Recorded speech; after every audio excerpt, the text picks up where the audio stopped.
I was reading a book, and in the book, it was speaking about compassion.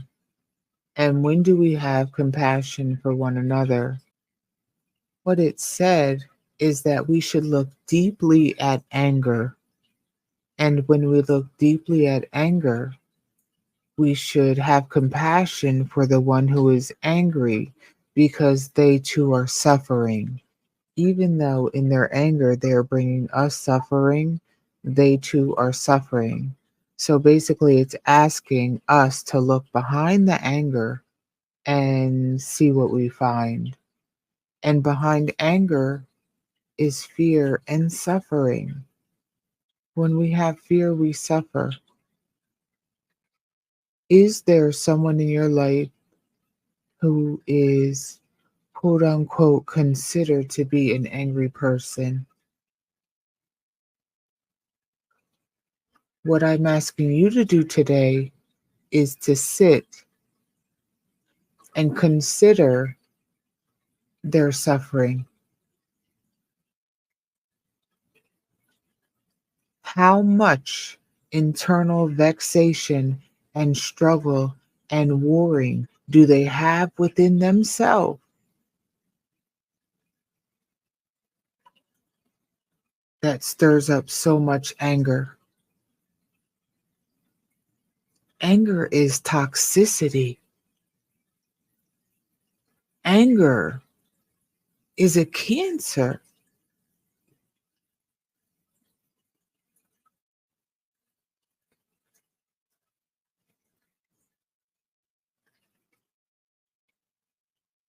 So you are tasked with one task today.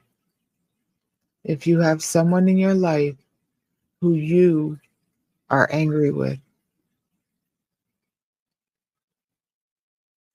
take some time, sit down, consider their internal suffering, consider what a deep place it must come from,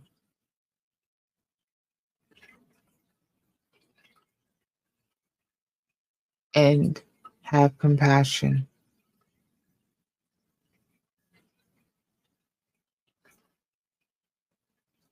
Compassion doesn't mean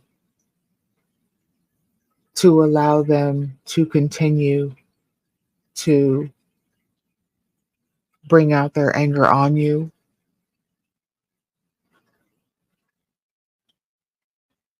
but maybe the way that you approach it. Many times in your regular everyday situation, I'll even speak about a story from my own life. My husband's uncle passed away, and from my experience and experiencing them around each other, and experiencing his uncle in my life, it was a loss to hear that he had passed away.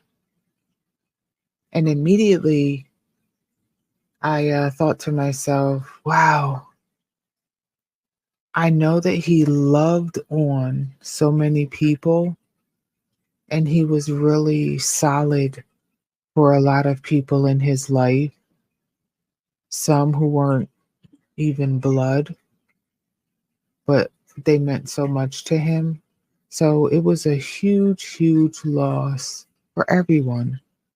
And no, we didn't spend much physical time with his uncle, but we had our space in life where we did, and we enjoyed each other tremendously. And his uncle was around when I first met him, so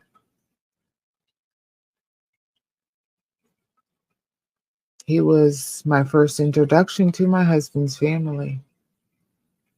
But when his uncle passed away, my husband shut down, and his responses became cold, and I'm not used to that. And they had a certain edge to them. So I noticed that it was affecting me also because I was feeling from his cold rigidness, I was feeling rejected. And so I was letting, instead of looking at why he was being cold or rigid, which he's not that verbal, so I didn't really know what was going on in his mind. I mean, he's more internal with his feelings versus external. So, and I don't try to push him, but because I know that even then he could get a bit, it's just better to allow him to be. He's a lovely husband, but it's just better when it comes to some emotional things just to let him be. I can go to him for anything from my emotional side and tell him anything, all of those things. But in reverse, he is more internal. He's not going to share his everyday women thought and feeling. He's just not. He has a silent strength to him. Yet, in those type of situations, when something does become emotional within him, his display, not to the general public, but just his demeanor, his energy could be a bit more rigid.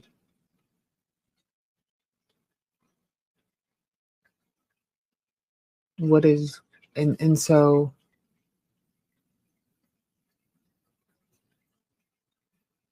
of course, if you stay in that state, then you could be easily angered by the simplest thing. So, uh,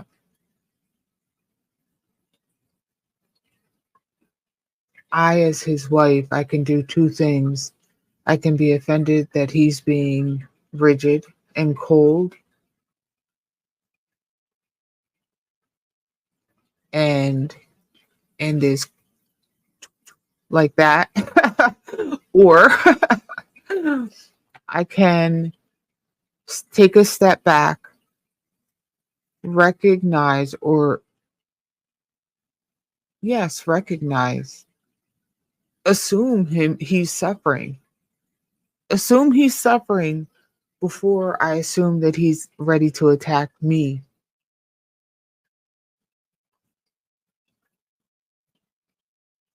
And then breathe and be calm and invite a conversation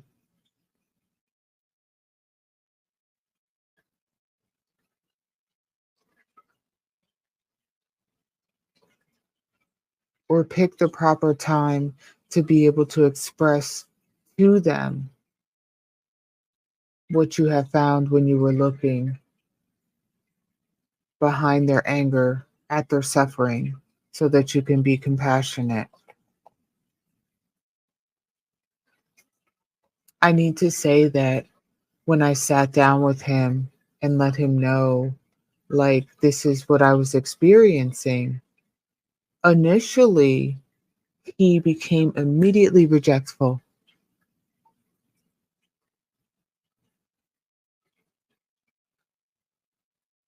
Well,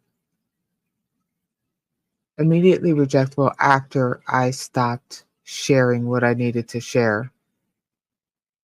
But it was because he misinterpreted what I was saying to him. Sometimes when people have loss, they really don't know how to process it. They don't, it's just your mind just starts to do all of these things. All of these thoughts come in like a storm and you're in there like, what do,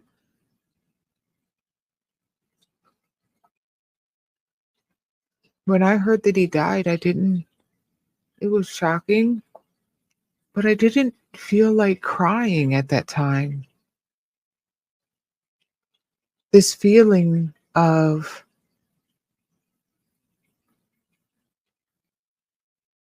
just love and thankfulness went through my mind.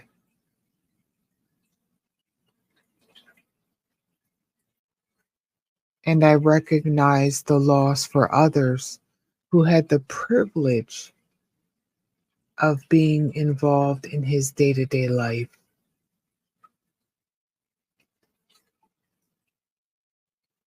Those who were involved in his day to day life, hearing him laugh, hearing him just be his most vibrant self.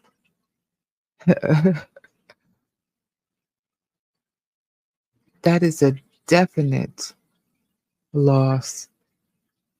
But I know also that he brought so much joy and love, that he left behind so much to grow in the space that he made available in everyone who he touched.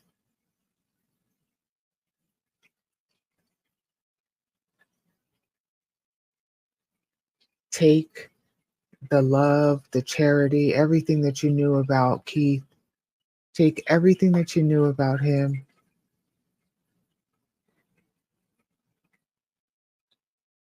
take on those attributes for yourself,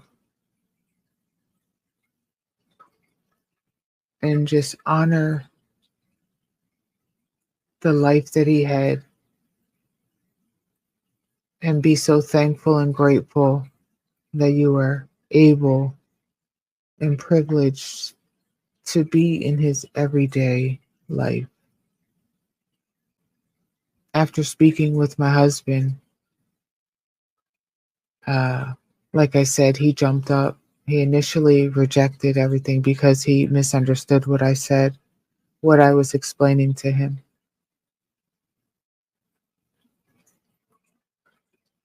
And we spoke about him being already in his mind to reject what I was saying,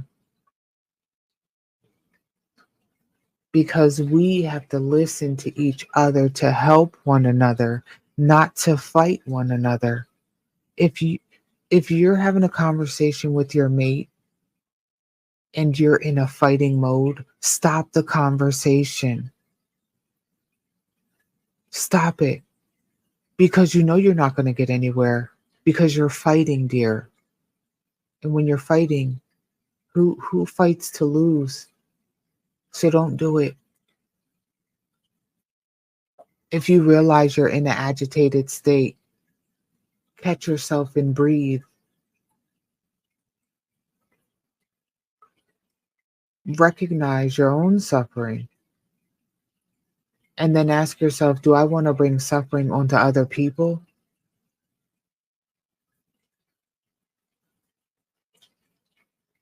So, what we just looked at is a full circle.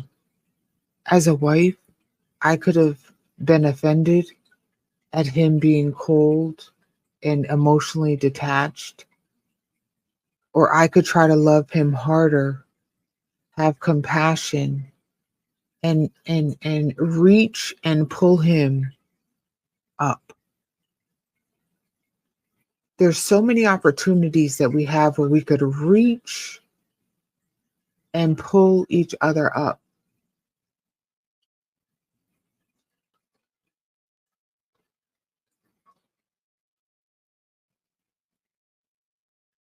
I want to thank you for listening. If anything that I've said made any sense to you or touched your heart in any way, please leave me a comment. And I would so much thank, if you're not a subscriber, if you would subscribe to my channel and like the video or dislike it. It's okay. I thank you for your time. Until next time, darlings. Namaste.